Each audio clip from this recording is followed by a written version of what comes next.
Welcome to Souren daily life blog. বন্ধুরা, আজকে আমার ডেলি লাইফের কিছু অংশ আপনাদের সাথে শেয়ার করব। কড়াই কেটে কি ভাজা হচ্ছে গো?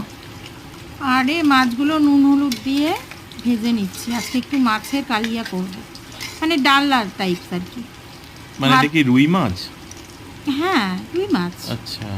একটু বড় সাইজের। হুম। এখানে দেখো আলুগুলো সেদ্ধ করে খোসা ছাড়িয়ে নিয়েছি, পেঁয়াজ বেটে রেখেছি, আর বেটে রেখেছি আদা, টমেটো, রসুন, কাঁচা লঙ্কা, আর একটু কিছু চেরা কাঁচা লঙ্কাও আছে, আর একটু আলাদা টমেটো বাটাও রেখেছি। আর এই যে তোমার সেই 4 ভাইয়ের মশলা, হলুদ, লঙ্কা, জিরে আর ধনে গুঁড়ো। হ্যাঁ, এটা তো কম্পালসারি। তোমার তো ভাত হয়ে গেল দেখছি। হ্যাঁ, ভাত হয়ে গেছে। এই তো ভাতটা ফ্যান গালিয়ে নামিয়ে রাখলাম এবার। তার মানে আজকের মেনু হচ্ছে ভাত আর মাছের ডালনা।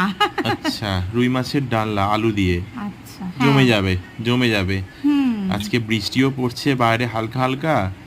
এরপর একটু কাঁথাটা মুড়ি দিয়ে এই যে দেখো, তেলের মধ্যে কিন্তু এবার আমি পেঁয়াজ বাটাটা দিয়ে দিলাম। সম্পূর্ণ পেঁয়াজ বাটাটাই দিয়ে একটু ভাজা ভাজা করে নিলাম কিন্তু। আচ্ছা। এরপর দিয়ে দিলাম আদা, রসুন আর কাঁচা লঙ্কা বাটা যেটা করে রেখেছিলাম, ওটা গোটাটাই দিয়ে দিলাম। এটাও একটু আমি ভাজা ভাজা করলাম।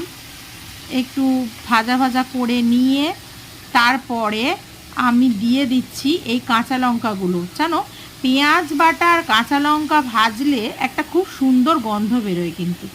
হ্যাঁ, গন্ধটা তো পাচ্ছি, গন্ধটা থেকেই আমার আরো খিদেটা বেড়ে যাচ্ছে। এবার টমেটো বাটার পালা। এই টমেটো বাটাটা দিয়ে দিলাম। এবার একটু এই মশলাটাকে আমি একটুখানি কষাবো। এই কষানোর পরে আমি এর মধ্যেই অ্যাড করে দেবো আলুগুলো। আলুগুলো তো অলরেডি সেদ্ধ করাই রয়েছে, কোনো অসুবিধা নেই। আচ্ছা, আলুগুলো তুমি আলাদা ফ্রাই করলে না কেন?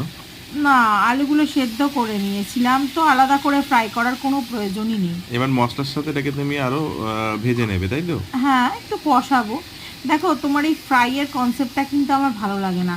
সব কিছু বেশি বেশি ভাজা করলে প্রচুর তেল চলে যায় রান্নার মধ্যে, সেটা কিন্তু আমি পছন্দ করি না। এটা ঠিকই বলেছো। যাই হোক, রেসিপিটা মনে হচ্ছে ভালোই হবে, জমে যাবে। আজকে বাইরে বৃষ্টি আর বাড়ির ভেতর চলছে রুই মাছের কালিয়া বা রুই আচ্ছা, মাছের ডালনা। এর মধ্যে আমি কিন্তু নুনটা দিতে ভুলে গেছিলাম। এইবার টুক করে নুনটাও দিয়ে দিলাম। নুন ছাড়া মাছ খেতে হতো কিন্তু তোমাকে। নুন ছাড়া তো কোনো টেস্টই পেতাম না। সো বন্ধুরা, আমাদের ভিডিও যদি আপনাদের ভালো লাগে, আমাদের ভিডিওটি সাবস্ক্রাইব করুন, পাশে বেল আইকনটা টিপে রাখুন যাতে আমাদের নতুন নতুন নোটিফিকেশন আপনাদের কাছে চলে আসে। এবার টাটা। ঝোল ফুটে গেছে, মাছগুলো দিয়ে দেবো, আর মাছ ফুটে গেলে দিয়ে দেবো সানরাইজের শাহী